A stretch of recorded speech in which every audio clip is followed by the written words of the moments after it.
This program is for discussion purpose only. Business Plus TV or any of our anchor does not bear any responsibility or liability towards the content.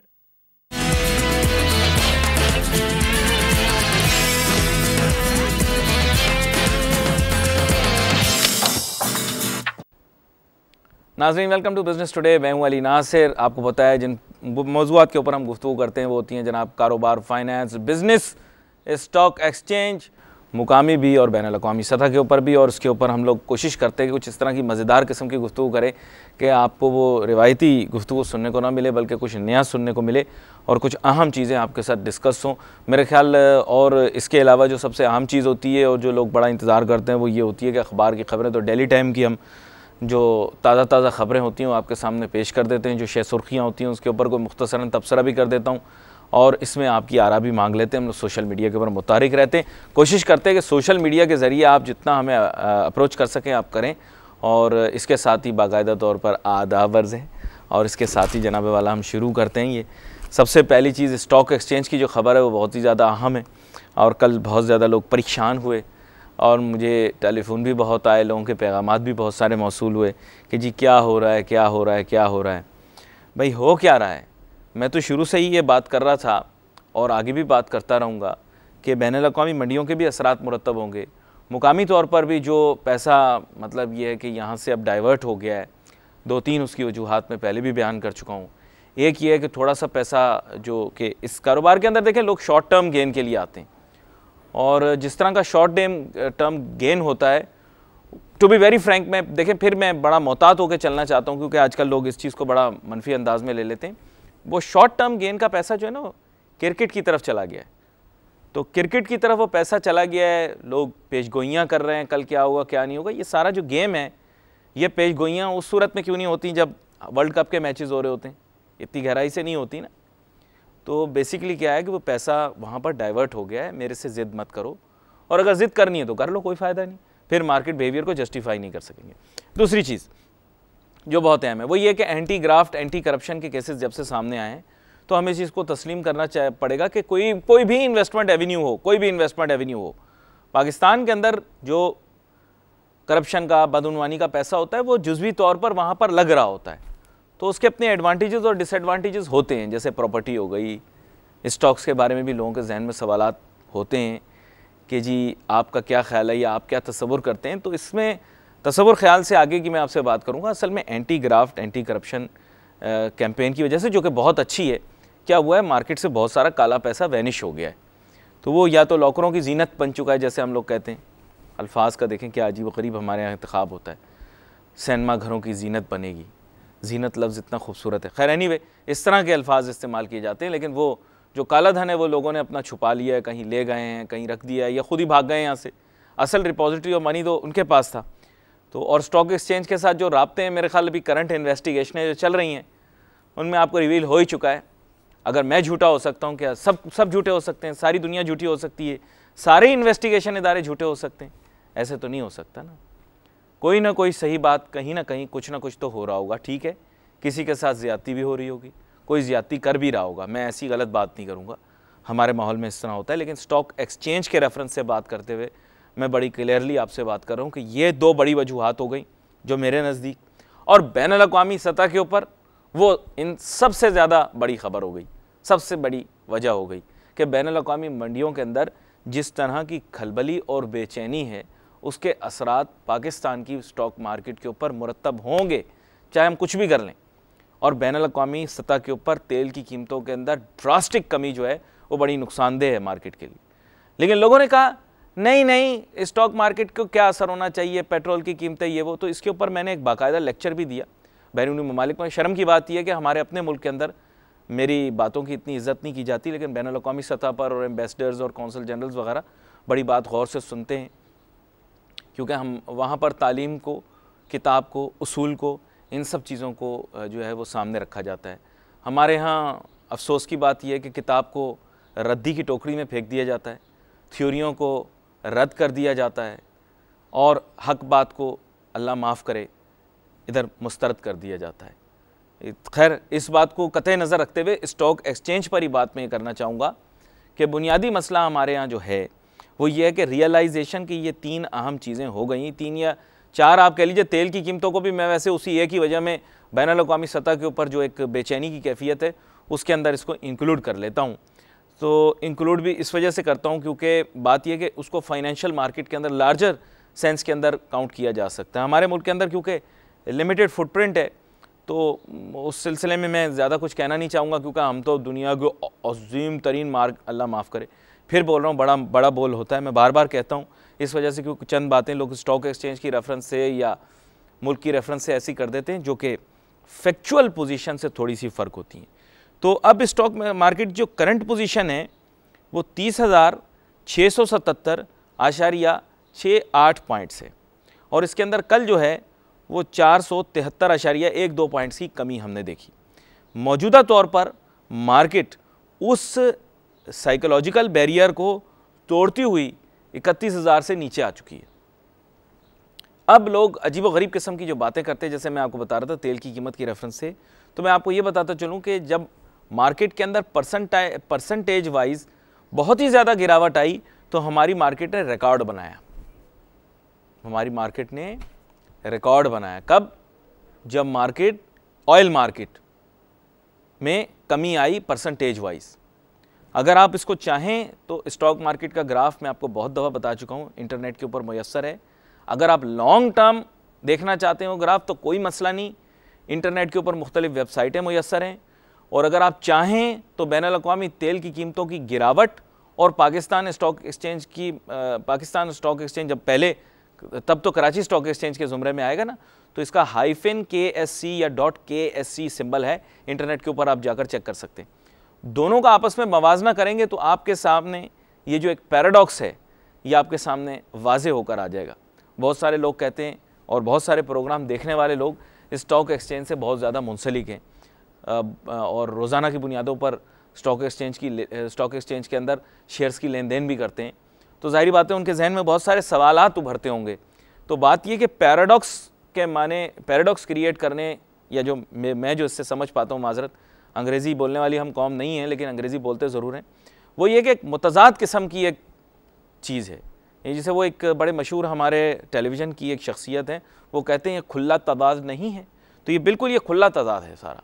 उसकी वजह यह है कि तेल की कीमत हम एक तरफ देख रहे हैं कि गिर रही है और हमारे स्टॉक एक्सचेंज ने रिकॉर्ड बनाया, फिर हमारी स्टॉक एक्सचेंज गिरना शुरू हो गई, हमने ये कहा कि हाँ तेल की कीमतों की वजह से गिर रही है।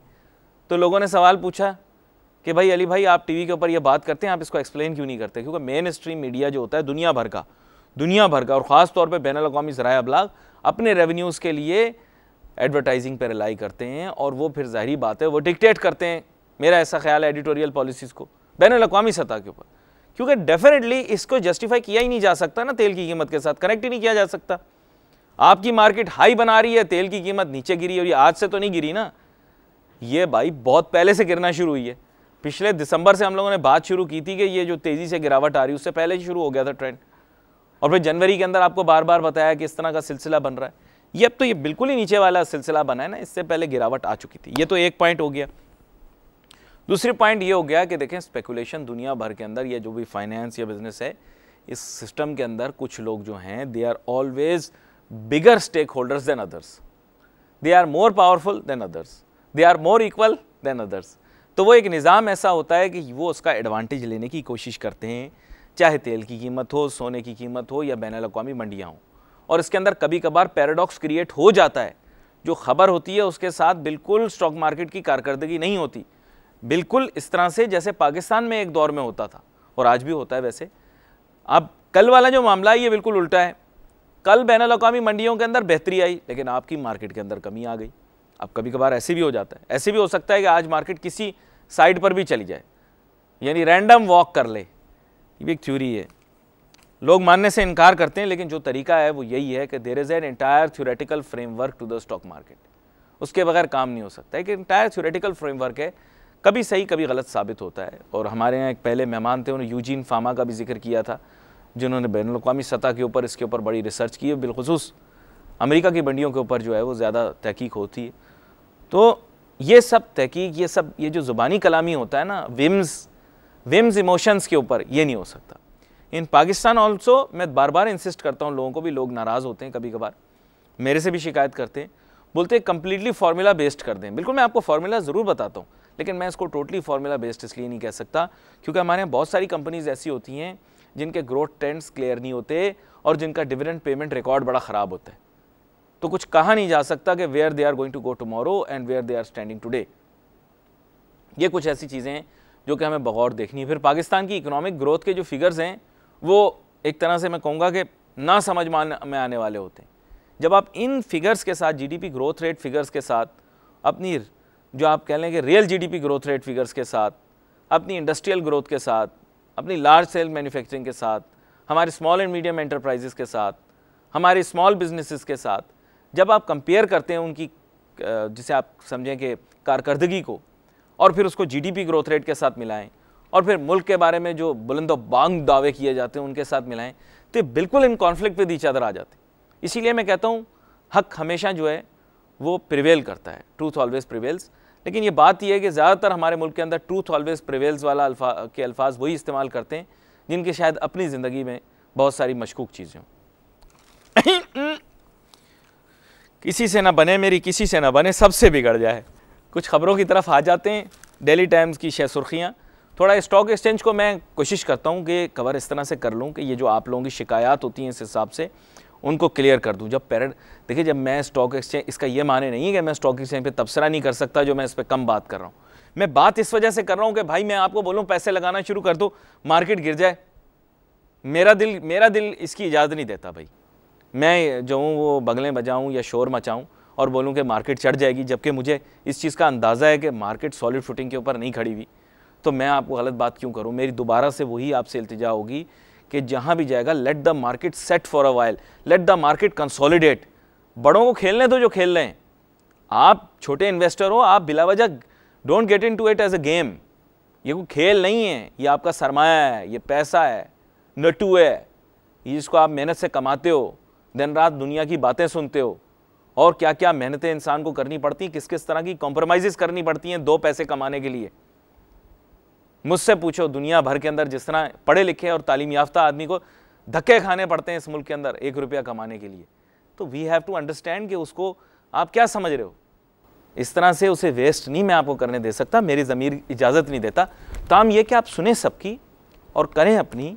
जो एक दफ़ा चीज़ आपने पढ़ ली और इस पर ज़रूर तालीम हासिल करें, तालीम को मुस्तरद ना करें, मेरी आपसे गुजारिश है। बहुत सारे लोग कहते हैं तालीम को मुस्तरद कर दें या सिलेक्टिव किस्म की तालीम हो, ये मुमकिन नहीं है।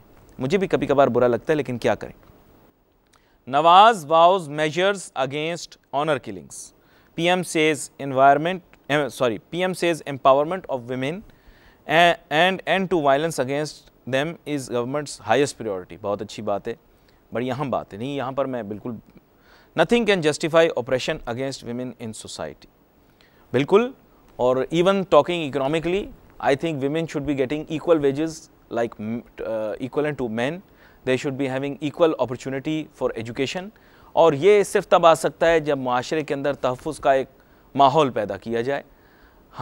हमारे माशरे के अंदर माज़रत के साथ बात यह है कि लड़कियों को तालीम से रोकने की एक वजह हमारे मर्द हज़रात की नज़रें हैं। अगर कोई ख़ातून बुरके में भी जा रही हो तो उसको ऐसे घूर घूर के देखते हैं कि उनको नहीं, ख़ुद को शर्म आ जाती है, आंखों को शर्म आ जाती है।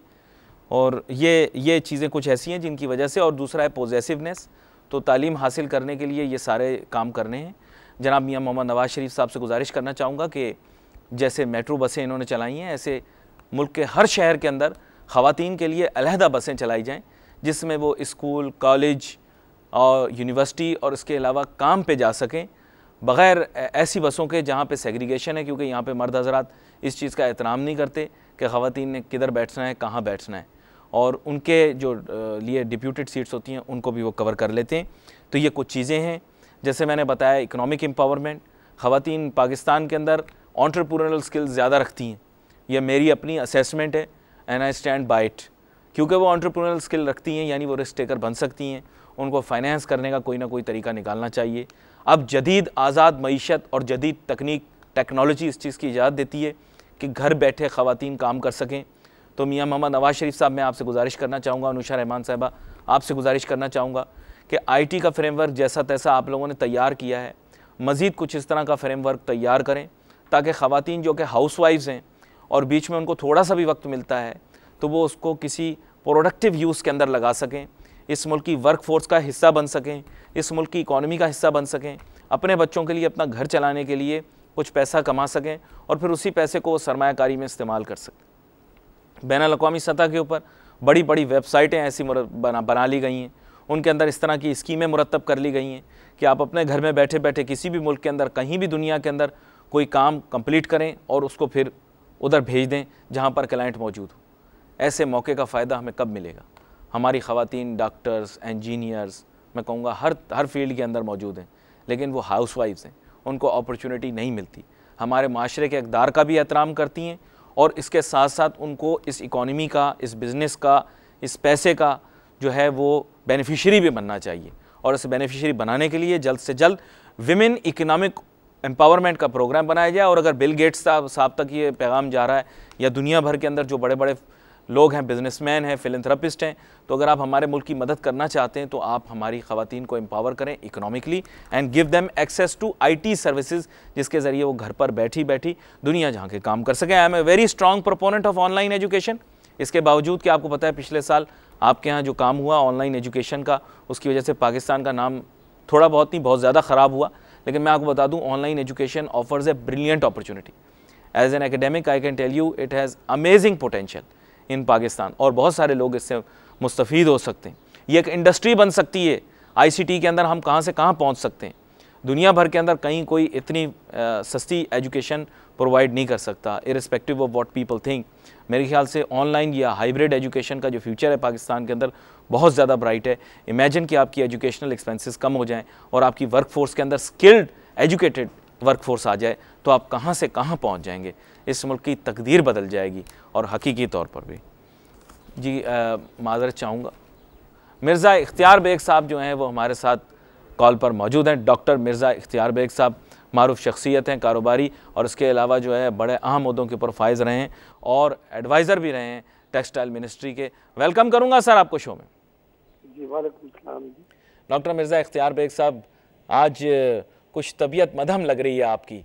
मुझे आपकी मैंने कहा आज थोड़ी तबीयत मदहम सी लग रही है आपकी। अभी तो आपने बात ही नहीं शुरू की। नहीं, मुझे आसार से ऐसा महसूस हुआ। मैं आपसे बड़े अहम सवालात आज पूछना चाहता हूं डॉक्टर साहब। बात यह है कि हम अपने मुल्क की मईशत की जानिब जब देखते हैं तो अभी हम एक ख़बर पढ़ रहे थे जो कि वज़ीर आज़म के तवस्सुत से यहाँ पर मौजूद थी। वो ये थी कि ख़वातीन को एम्पावर किया जाए। ख़वातीन को इकनॉमिकली एम्पावर करने के लिए आपके ख्याल से क्या क्या करना चाहिए? Because I think that you are one of the few people with a very open minded and liberal mindset कि जिनसे मैंने बात की तो उन्होंने हमेशा कहा है कि women should work and contribute towards the work force. तो मैं चाहूँगा इस इसेंशियल मौजू के ऊपर आप ज़रूर गुफ्तगू कीजिए। देखिए, हमारी सोसाइटी में पहले तो हमारी पॉपुलेशन में ख्वातीन का एक बड़ा मेजर रोल है, हिस्सा है, और ख्वातीन को एम्पावरमेंट के लिए सबसे पहला मरहला तो होता है लेजिस्लेशन का, कानून साजी का, जिसको कानून साजी में मराहत और पावर्स दी जाए। उसके बाद दूसरी जगह होता है कि उन इदारों का कि जिसमें वो अगर कंट्रीब्यूट कर रही हैं उनको इनेबलिंग एनवायरनमेंट दिया जाए। और हुकूमत ने इस सिलसिले में काम किया है। मेरी भी गुज़िश्ता दिनों मुलाकात हुई थी, जो मौतिस्ब बनाई गई है एक खातून रिटायर्ड जज वुमेन हैरेसमेंट के ऊपर। तो उनका भी यही कहना था कि जी लोग इसलिए नहीं आती थी कि काम करने वाली जगहों पे ख्वातीन को हैरेस किया जाता था, लिहाजा ख्वातीन रिलेक्टेंट होती थी। लेकिन आज कानून बनने के बाद और उसका अमल दरामद के बाद आप देख रहे हैं कि ख्वातीन माशाल्लाह ज्यादा से ज्यादा मेन स्ट्रीम में आ रही हैं। और अब आप ये देखें कि ख्वातीन पायलट भी पाकिस्तान की है। जेट पायलट अभी तक इंडिया में कहीं तो ख्वातीन नहीं हो सकी थी, पाकिस्तान में माशाल्लाह जेट पायलट भी थी। या हमें आ रहे हैं ऑस्कर भी मिल रहा है ख्वातीन को, शर्मीन ऑबिद चुरा। हमारे यहाँ बड़ी टैलेंटेड ख्वातीन है कि बदकिस्मती थी कि उनको मेन स्ट्रीम में नहीं लाया गया और उनसे वो फायदे नहीं उठाए जा सके जो कौमें अपने ख्वातीन से उठाती है। ख्वातीन मुल्क की तामीर करती हैं, घर की तामीर करती हैं, नस्लों की तामीर करती हैं। तो ख्वातीन का किरदार बड़ा वाइड है, बहुत वसी है। तो सिर्फ वो कमर्शियल बुनियादों पे अगर किसी इदारे में है तो वो नहीं, उसके साथ साथ उनके और बहुत सारे पहलू होते हैं। तो मैंने तो हमेशा ख़वातीन को, अपने बच्चियों को, बेटियों को, बहनों को हमेशा एडवोकेट किया है कि इनको मेन स्ट्रीम में लाएं और इनको ज़्यादा से ज़्यादा मौके दिए जाएं काम करने के लिए, ताकि ये मुल्क की जो मईशत है उसमें अपना किरदार अदा कर सकें। बड़ी अहम बात आपने की। अच्छा, यहाँ पर मैं आपको एक दूसरी सम्त में भी ले जाना चाहूँगा डॉक्टर साहब। बात यह है कि मैं आगाज़ में ये बात कर रहा था कि हमारे यहाँ जो मुख्तलिफ शुमारियात हैं वो हमारी ग्रोथ फिगर्स के साथ रिलेट नहीं करते, लेकिन प्रॉब्लम क्या होता है कि गवर्नमेंट टारगेट्स उसी तौर पर मुतय्यन कर लेती है, चाहे वो टैक्स का टारगेट हो या मुल्क की इकोनॉमिक ग्रोथ का टारगेट हो। क्या आपके ख्याल से अगर हमारे यहाँ जो मैन्युफैक्चरिंग के, इंडस्ट्री के या दीगर और ग्रोथ के जो पैटर्न्स हैं वो इतने ज़्यादा पॉजिटिव नहीं हैं, तो क्या हम अपना जीडीपी ग्रोथ रेट मीट कर पाएंगे, स्पेशली इन द पर्सपेक्टिव कि हमारी एक्सपोर्ट्स भी बहुत ज़्यादा दबाव का शिकार है? देखिए, हमारा हाई जीडीपी ग्रोथ तो हमें नहीं मिल पाएगा। हमारा जीडीपी 4% के आसपास इस साल रहने की तवक्को है। एक तो वजह यह है कि ग्लोबल मेल्टडाउन है, इंटरनेशनली मंदी और कसादबाजी है, और स्टॉक एक्सचेंज आप देखें पूरे दुनिया के ट्रेंबल हुए हुए, करेंसियां पूरे दुनिया की जो है वो डिवैल्यू की जा रही है अपने एक्सपोर्ट बढ़ाने के लिए, लेकिन एक्सपोर्ट फिर भी नहीं बढ़ रही। पाकिस्तान में भी एक्सपोर्ट 14% तकरीबन गिरी हुई है क्वांटिटेटिव और वैल्यू टर्म्स दोनों में। तो 4% से ज्यादा मैं आसपास उम्मीद नहीं कर रहा है, जो रियलिस्टिक एक अंदाजा है, ये तख्मिया है। अब जहाँ तक सवाल है कि हमारी जो माशी कारकर्दगी के इंडिकेटर्स हैं उनमें तजाद नजर आता है, ये बात है कि हमें फेडरल ब्यूरो ऑफ स्टैटिस्टिक्स के लिए फिगर ले या जो निजी इदारे हैं वो फिगर लें, उसमें फर्क नजर आता है, लेकिन वेरिएंस इतना ज्यादा नहीं है कि ब्लैक और व्हाइट वाली आप बात करें। तो मिसाल के तौर पे इस वक्त हमारे जो अपना इन्फ्लेशन है या हमारी रेमिटेंसेज हैं वो हाईएस्ट है, और मैंने तख्मिया लगाया है कि $18 बिलियन की इस साल हमारी जो है वो रेमिटेंसेज आई हैं। अब वो कहीं पे 17.5, 17, 18 हो सकता है, लेकिन इसकी मेन जो सोर्स है वो हमें पता होना चाहिए। तो रेमिटेंसेस का जो सही सोर्स है वो स्टेट बैंक ऑफ पाकिस्तान है, लिहाजा हमें चाहिए कि हम स्टेट बैंक ऑफ पाकिस्तान की वेबसाइट पे जाके इनवर्ड रेमिटेंसेस को देखें, और उसमें फिर क्लासिफिकेशन है तो होम रेमिटेंसेस कैसी हैं, घरेलू पर्पसेस के लिए कितनी आएंगे वगैरह वगैरह। तो थोड़ा सा हमें अपनी अप्रोच को भी बदलना पड़ेगा कि वो फिगरें, वो माशी इंडिकेटर्स किस इदारे से ताल्लुक रखते हैं, ताकि हम उससे हाउसेस माउस से वो फिगरें लें तो हमें ज्यादा सही चलें। इसकी एक्यूरेसी ऑफ फिगर्स के बारे में और दूसरी चीज़ों के मुतालिक भी बात करते हैं। आप हमारे साथ रहिएगा, हम एक छोटी सी ब्रेक ले रहे हैं और हम वापस आएंगे तो आपसे गुफ्तगू जारी रहेगी। Let's take a short break.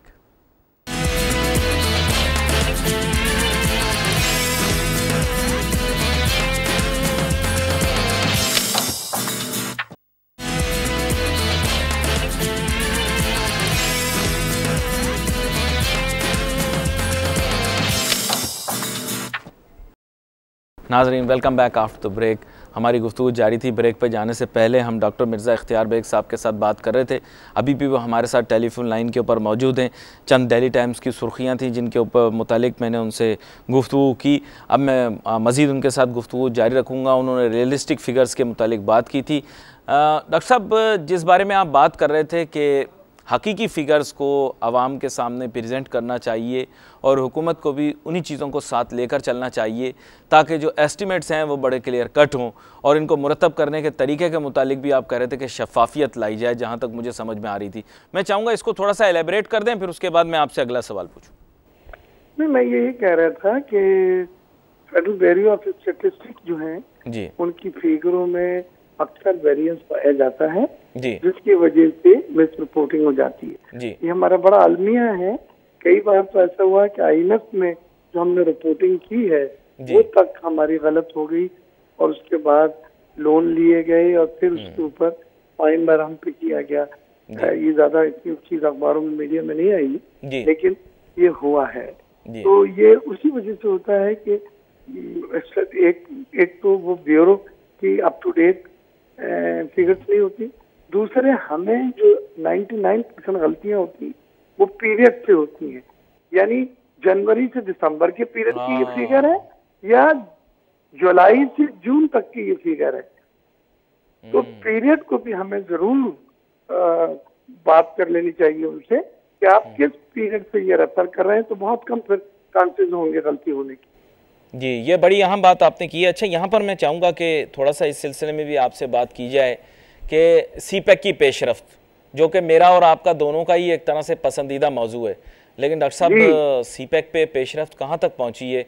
अभी तक एक भी फीता हमने कटते नहीं देखा सिवाय सड़कें बनने का। और आपको पता है कि हमारी इस्टेब्लिशमेंट ने तो भरपूर साथ दिया है, सड़कें बनाने में भी, तहफ़्फ़ुज़ फराम करने में भी, और एश्योरेंसेस भी दी हैं और कहा है कि सीपैक मुकम्मल भी होगा, लेकिन हमारी सिविलियन हुकूमत की जानिब से ऐसा महसूस होता है जैसे कुछ कोताहियाँ हैं, रुकावटें। देखिए, सीपैक बहुत बड़ा प्रोजेक्ट है कि वो नजर आए। सीपैक दो हिस्से हैं। $46 बिलियन के मंसूबों में $34 बिलियन तो एनर्जी के मंसूबे हैं। जी जी। और उसमें ऑल्टरनेटिव एनर्जी के भी हैं, कोल के भी हैं, LNG के भी हैं, हाइड्रो पावर के भी हैं, तो और ऑफ कोर्स कोयले के भी हैं। तो उसमें कुछ मंसूबे स्टार्ट हो चुके हैं, विंड पावर के कुछ मंसूबे स्टार्ट हो चुके हैं, सोलर के अभी तक कोई खास नहीं हुआ जी। कोयले के मंसूबे लॉन्ग टर्म होते हैं तो इतनी जल्दी नहीं होंगे कभी भी जी जी। हाइड्रो के उससे भी ज्यादा ये तवील मियाद होते हैं तो वो भी अभी आपको नहीं नजर आएंगे। लेकिन एक अंदाजा ये लगाया जा रहा है कि तकरीबन 10,000 से 10,600 मेगावाट बिजली 2018 तक आ जाएगी इन मंसूबों से, क्योंकि इस हुकूमत की पूरी प्लानिंग ये है। हम आवाज आपकी मेरे तक नहीं पहुंच पा रही शायद। ये हुकूमत का पूरा एक स्ट्रेटेजिक है, यानी हिकमत अमली है कि आने वाले इलेक्शन में वो नो लोड शेडिंग का नारा लगा के जाए कि भाई लोड शेडिंग हमने खत्म कर दी है। तो वो 2018-2017 के एंड में ज्यादा से ज्यादा बिजली के मंसूबों को पाए तकमील तक पहुंचाएंगे। तो ये तो एक। दूसरा हिस्सा जो है सीपैक का, वो इंफ्रास्ट्रक्चर डेवलपमेंट का है, राहदारी का है, उसमें स्पेशल इकोनॉमिक जोन है। वो स्पेशल इकोनॉमिक जोन तो अभी प्लानिंग के मराहिल पे है। हमारे पास आए थे DG मिनिस्ट्री ऑफ प्लानिंग के, डिस्कस कर रहे थे कि भाई क्या क्या उनको मराद दी जाए लोगों को कि लोग उन जोन्स में सरमायाकारी करेंगे। तो ये तमाम चीजें, लेकिन जो रोड नेटवर्क है वो शुरू हो चुका है और ग्वादर से तुर्बत और ऐसी कुछ रूट हैं जिन पे काम काफी तेजी से चल रहा है। तो ये सीपैक का मेन स्ट्रीम आपको जब अगर आप चाहेंगे कि आंखों से नजर आए तो उसमें अभी आपको कम से कम 1-2 साल लगेंगे। जी, बड़ी अहम बात है। आपने कहा कि कम से कम 1-2 साल लगेंगे जब हमें बुनियादी तौर पर आसार दिखाई देना शुरू होंगे। मुझे थोड़ा सा ये बताइएगा कि ये जो पाक कतर ताल्लुकात के अंदर हमने बेहतरी देखी है और आगे हम देख रहे हैं कि इसके अंदर कुछ पेशरफ्त भी होगी, इसके मुतालिक आप क्या कहना चाहेंगे? देखिए, ये बहुत ही संगमील एग्रीमेंट हुआ, LNG एग्रीमेंट वज़ीर आज़म कर आए हैं।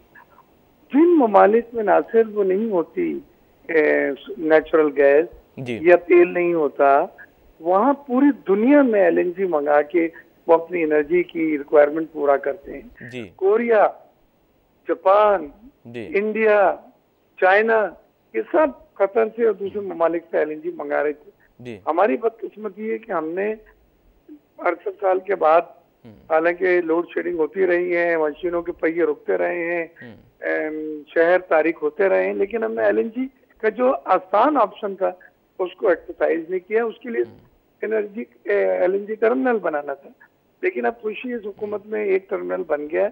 1 साल की कम तरीन मुद्दत में दूसरा टर्मिनल बनने जा रहा है और ये दोनों टर्मिनल के बाद अगर LNG सही मिकदार में हमने इंपोर्ट की तो तकरीबन हमारी 1 बिलियन क्यूबिक फीट गैस की रिक्वायरमेंट यहाँ से पूरी हो जाएगी और बाकी 1 बिलियन गैस की जो दूसरी शॉर्टेज है वो पाक ईरान गैस पाइपलाइन और तापी गैस पाइपलाइन जब मुकम्मल हो जाएंगी तो उससे जाएंगे। इस वक्त हमारी 2 बिलियन क्यूबिक फीट गैस की शॉर्टेज है और अभी इस वक्त में 4 बिलियन क्यूबिक फीट गैस मिल रही है। जी, अच्छा, यहाँ पर मैं आखिर में एक चीज़ आपसे पूछना चाहूँगा। और बहुत सारे हमारे नाजरीन भी इसके बारे में इंटरेस्टेड हैं, वो ये कि आपने बहुत दफ़ा मेंशन किया प्रोग्रामों के अंदर जब आप मेहमान आए कि पाकिस्तान के अंदर प्राइवेट सेक्टर में क्रेडिट ग्रोथ रेट में इजाफा होना चाहिए। क्या आप प्राइवेट सेक्टर क्रेडिट ग्रोथ देख रहे हैं? देखिए, बदकिस्मती की बात है कि मार्कअप रेट कम हो गया, ना सिर्फ डिस्काउंट रेट 6% पे आ गया, उसके बावजूद प्राइवेट सेक्टर ने कर्जे नहीं लिए बल्कि कर्जे एडजस्ट कराए। तो प्राइवेट सेक्टर क्रेडिट हमारा ग्रोथ होने के बजाय कम हुआ है, और इस बात निशानदेही करता है कि हमारे मुल्क के जो सनतकार हैं, जो बिजनेसमैन हैं, वो नई सरमायाकारी की तरफ फिलहाल उनका रुझान नहीं है। और वो नजर भी है, एक तो उसकी रीजन ये है कि बिजली के कनेक्शन और गैस के कनेक्शन नई इंडस्ट्री के लिए बंद है। अब मैं या आप डिसाइड कर लें कि नहीं जी हम तो सनत लगाना चाहते हैं, तो आपको पाबंदी है नए गैस कनेक्शन पे। ये सब चीजें हैं जिनका ताल्लुक इंडस्ट्रियलाइजेशन से है, और मुझे उम्मीद है LNG वगैरह गैस आने के बाद जब ये पाबंदियां खत्म हो जाएंगी, न्यू कनेक्शन के ऊपर बैन खत्म हो जाएगा, तो फिर आपको नई सनतें वगैरह लगती नजर आएंगी, या फैलाव होगा मौजूदा सनतों में, जिससे मुलाजिमतों के भी मौके पैदा होंगे और प्राइवेट सेक्टर क्रेडिट ऑपरेट करेगा। अच्छा, बहुत शुक्रिया डॉक्टर मिर्ज़ा इख्तियार बेग साहब, आप हमारे साथ शामिल गुफ्तगू हुए। बड़ी अहम गुफ्तगू हुई नाज़रीन, हमने बहुत सारे मौज़ूआत जो हैं इसमें कवर किए। मेरे ख्याल जितनी चीज़ें मेरे जहन में आ रही थी आज के माशी माहौल के अंदर, वो मैंने इनसे पूछ ली। हमारे अपने स्टॉक एक्सचेंज के अंदर भी आपको पता है कि एनर्जी जो है एक बहुत बड़ा रोल प्ले करता था है, लेकिन मसला बुनियादी फिर वहीं आके हम खड़े हो जाते हैं कि हमारे एनर्जी के मसाइल कितनी जल्दी कितनी तेज़ी से हल हो सकते हैं। डॉक्टर मिर्ज़ा इख्तियार बेग साहब ने ये बताया कि जो मेजॉरिटी आप समझ लीजिए बल्क जो है वो CPEC का वो एनर्जी की तरफ, पावर प्रोजेक्ट्स की तरफ जाना है। देखिए, मुल्क के अंदर पॉलिसियाँ मुरतब होती हैं, फिर उसके बाद मुल्क की पॉलिसियाँ तब्दील हो जाती हैं। और मैं आपको हैरानकुन बातें ऐसी बताऊँगा, शायद बतानी तो नहीं चाहिए, लेकिन फिर भी बड़े मोहतात अंदाज़ के अंदर, कि हमारी स्ट्रेटिजिक शिफ्ट्स भी आती हैं। और जब हमारी स्ट्रेटिजिक शिफ्ट्स आती हैं रिलेटेड टू नेशनल सिक्योरिटी, तो वो भी हमने देखा है कि वो भी बड़ी जल्दी जल्दी आ जाती हैं। तो do not fixate yourself to current existing prevailing policies, that is a general trend. अगर मैं वैसे ही हमारी नेशनल सिक्योरिटी पॉलिसी को ही देख लें, उससे जिससे हमारी इकॉनमी बहुत ज़्यादा रिलेटेड और एसोसिएटेड है, जैसे कि आपने देखा होगा कि ज़िया एरा से चलें तो हमें बहुत ज़्यादा इकोनॉमिक सपोर्ट मिलती थी वेस्ट से, बहुत पैसा नोटू मिलता था, हम फ्लरिश करते थे। फिर उसके बाद जनाब वाला बीच में एक टाइम आया, हमारे पर बहुत ज़्यादा जो है वो मसाइल का हमें और परेशानियों का सामना करना पड़ा, जो तबातुर से गवर्नमेंट्स थी सिविलियन, आजकल आप लोग सब भूल चुके होंगे, प्रेसलर तरमीम की वजह से, फिर उसके बाद दीगर और वेस्टर्न प्रेशर्स की वजह से हमें बहुत सारे इश्यूज़ का सामना करना पड़ा होगा। बहुत पुराना वाक़या तो नहीं है, लेकिन F-16 की हमारी ख़रीदारी थी, फिर उसके बाद उसको रोक दिया गया था। वो बड़ा लंबा एक पेचीदा किस्म का सिलसिला था। अगर आप चाहें तो नेट पर जाकर आप प्रेसलर अमेंडमेंट पढ़ सकते हैं, आपको पता लग जाएगा। पाकिस्तान माशी तौर पर बहुत दबाव का शिकार था। फिर उसके बाद हमने बहुत सारे मुश्किल कठिन वक्त देखे। फिर उसके बाद जब हम देखते हैं दोबारा से, तो हमारी नेशनल सिक्योरिटी पॉलिसी जो है उसके अंदर फिर एक स्ट्रेटिजिक शिफ्ट आया था। और फिर उसके बाद स्ट्रेटिजिक शिफ्ट के बाद फिर मुशर्रफ साहब आ गए, जिन्होंने एक दिन के अंदर स्ट्रेटिजिक शिफ्ट कर दिया, पूरा का पूरा ही स्ट्रेटिजिक शिफ्ट कर दिया। फिर हमारी स्ट्रेटिजिक शिफ्ट आती रहीं ऑन कश्मीर, हमारी स्ट्रेटिजिक शिफ्ट आती रहीं। उससे आगे मैं नहीं जाऊँगा, मेरे पर जल जाएंगे। मैं सूरज के ज़्यादा नज़दीक नहीं जाता, ना ज़रूरत है ना अहमियत है मेरी इतनी कि मैं इतनी बड़ी बड़ी बातें करूँ। इसी तरह हमारी इकोनॉमिक पॉलिसीज़ के अंदर भी इस तरह के स्ट्रेटिजिक शिफ्ट्स आते रहे हैं। We have seen a time जहाँ के हम सिवियर को सॉर्ट ऑफ सोशलिस्ट या क्वाज़ाए सोशलिस्ट इकॉनमी की तरफ मूव कर गए थे। फिर उसके बाद हम देखते हैं कि दोबारा से ज़िया एरा के अंदर उन लोगों को फैसिलिटेट और अकोमोडेट किया गया जो नेशनलाइजेशन में इफेक्ट हुए थे। फिर वही लोग फ्लरिश हुए, सियासत में भी आ गए, अब और उस तरफ नहीं जाते, इकोनॉमिक्स की तरफ रहते हैं। उन लोगों ने बड़ी बड़ी मिलें भी लगा ली, बड़ी बड़ी उनकी फैक्ट्रियाँ भी बन गई, बड़ी बड़ी दौलतें भी कमा ली उन लोगों ने। मुल्क में भी और बैरून मुल्क भी असासे बनाने का ट्रेंड शुरू हो गया। आपने ये कोई एक दिन में नहीं होता, हादसा एक दिन में नहीं होता, बड़े अरसा लगता है इसको। और ये बड़ा पकते पकते काफ़ी टाइम लगा बैरून मुल्क असासे बनाने का। और वो अचकन बना करती थी एक ज़माने में, उस अचकन की मुख्तलिफ जेबें होती थी, अंदर सिली हुई होती थी, उनके अंदर लोग डॉलर डाल के ले जाते थे। तब की बात कर रहा हूँ, ब्यूरोक्रेट्स भी और जितने हमारे मुल्क के अंदर आपको पता है लोग पैसे ऐसे कमाते हैं, बाहर के मालिक ले जाया करते थे। और ये एक सिलसिला शुरू हुआ, वहाँ से आ भी जाया करता था, यहाँ से चली भी जाया करती थी चीज़ें। फिर उसके बाद 90s के अंदर हमने देखा लिबरलाइजेशन का एक दौर शुरू हुआ। वो सीवियर लिबरलाइजेशन है, लेकिन जब पहली पीपी हुकूमत आई थी उसी में ही हम लोग अंडरस्टैंड कर गए थे बैनुल-अक़वामी सतह के ऊपर हमारी मईशत को भी उस्तवार किया जाएगा उन्हीं गाइडलाइंस के ऊपर। फिर हमने 90s के अंदर ओपन एयर और वो क्या कहते हैं उस तरह की पॉलिसियाँ देखी हैं, ओपन स्काई पॉलिसी, और फिर डॉलराइजेशन ऑफ द इकॉनमी देखी, और फिर हमने उसी के अंदर एक स्ट्रेटेजिक शिफ्ट देखा जो पूरी मुल्क को, पूरी कौम को धोखा दे दिया गया एक दिन के अंदर इतने बेहतरीन वाक़े के बाद, जिसके बाद मुल्क जो है वो अपने उन्होंने जो है वो सीने पे अपने हाथ रखा इस मुल्क की लव और इस मुल्क के जो है अचीवमेंट के ऊपर। 28 मई 1998 का दिन, जिस दिन पाकिस्तान ने जौहरी कुव्वत हासिल की, लेकिन उसी वक्त हमने देखा कि इतनी बड़ी अचीवमेंट हासिल करने के बाद एक बहुत बड़ा माशी कत्ल कर दिया गया, इज्तिमाई माशी कत्ल किया गया, जब अकाउंट्स को फ्रीज़ कर दिया गया। कुछ लोगों ने अपने डॉलर्स बैरून मुल्क भिजवा दिए और बाकी लोगों के कॉन्फिडेंस इस मुल्क के ऊपर शेक हो गया। ये इस तरह के प्रॉब्लम्स हैं, इस तरह के इश्यूज़ हैं जिनकी वजह से पाकिस्तान की इकॉनमी जो है it shook from the roots, shook from the foundation. तो ये पूरा जो है हमें उसको उस पर्सपेक्टिव में देखना है। मैंने सिर्फ आपके लिए इसलिए जिक्र किया है कि don't fixate yourself on current policies. ये world is changing, it's very dynamic, Pakistan environment changes in days, कुछ पता नहीं लगता, यहाँ पे पूरा माहौल ही तब्दील हो जाता है। हमारे प्रोग्राम का वक्त ख़त्म हो गया। सोशल मीडिया के ऊपर हम बहुत ज़्यादा मुतहरिक रहते हैं, कोई गलती हो जाए तो उसकी माजरत चाहता हूँ। अली नासिर आपका खादिम, मैं भी सोशल मीडिया के ऊपर बहुत मुतहरिक रहता हूँ। फेसबुक का पेज मेरा भी मौजूद है, गूगल पे जाकर आप ढूंढ सकते हैं, आपको एक नहीं 1000 वीडियोज़ मिल जाएंगी, बिज़नेस प्लस की भी और खादिम की भी। आज के लिए अली नासिर को, हमारी टीम को इजाज़त दीजिए। अल्लाह हाफिज़।